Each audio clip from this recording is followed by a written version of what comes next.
We have brand new reaction this morning from House Republican leader Kevin McCarthy on the RNC's decision to censure two of his own members. Here's what he told our own Garrett Haig. Did you agree with that characterization from the RNC? That this was legitimate political discourse? I think anybody, and we all know this, that entered this building that rioted is not legitimate discourse. But I don't think that's what the RNC was talking about when they talked to him. They tried to clarify that afterwards. Well, no, it's when they wrote it, what they believe, because if you watch what the January 6th committee is doing, they subpoenaed people who weren't here on January 6th, who were actually down in Florida. Are you talking about the other electors, the alternate electors? Yeah, look at what they've done. They've gone after people and their records and that weren't even a part of January 6th. So that's the portion that they were talking about. You're extrapolating and adding something else. No one believes that people that broke into that. So do you agree with the decision to censure then? The RNC has the ability to. I think there's a reason why Adam is not running again. I think there's a reason why at the end of the day you guys would have a hard time winning here if she wins. I don't think she would. Thank you.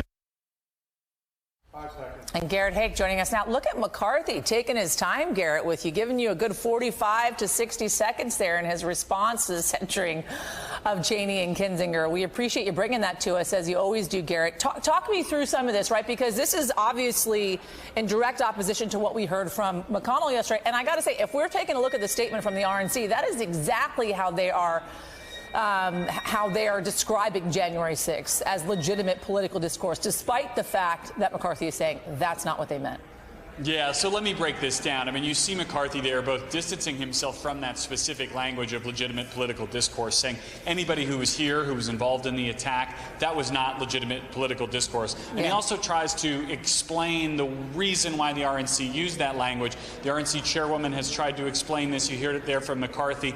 They're trying to make the argument that what they meant to say was that the January 6th committee going after folks like the alternate slates of electors, or apparently some RNC members who've been subsequently caught up in this investigation, that's really what they meant. That's not the text of the legislation that was voted on by the RNC, but that's what they're trying to say now. And then there at the end, it's a little bit difficult to hear. I asked whether he agreed with the decision overall to simply censure Cheney and Kinzinger. And he, again, here breaking quite sharply from McConnell's comments yesterday, said that this is the right the RNC has. And he points out that Adam Kinzinger is not running for re-election.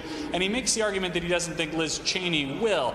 Cheney would dispute that point. She's raised a ton of money. She sees her primary as a battle for the future of the Republican Party. But you see him distancing himself from it there. You know, some of the internal House Republican politics are McCarthy's been getting some pressure from the right to kick those two members out of the House Republican Conference. There's a pretty live debate about whether this censure adds to that pressure or relieves it. But you see there him trying to leave that ball in the RNC's court and move on from this. As we've been saying now for a couple days, for most elected Republicans understand any day they're talking about January 6th or having to try to defend or parse comments like that, not a good day for them politically.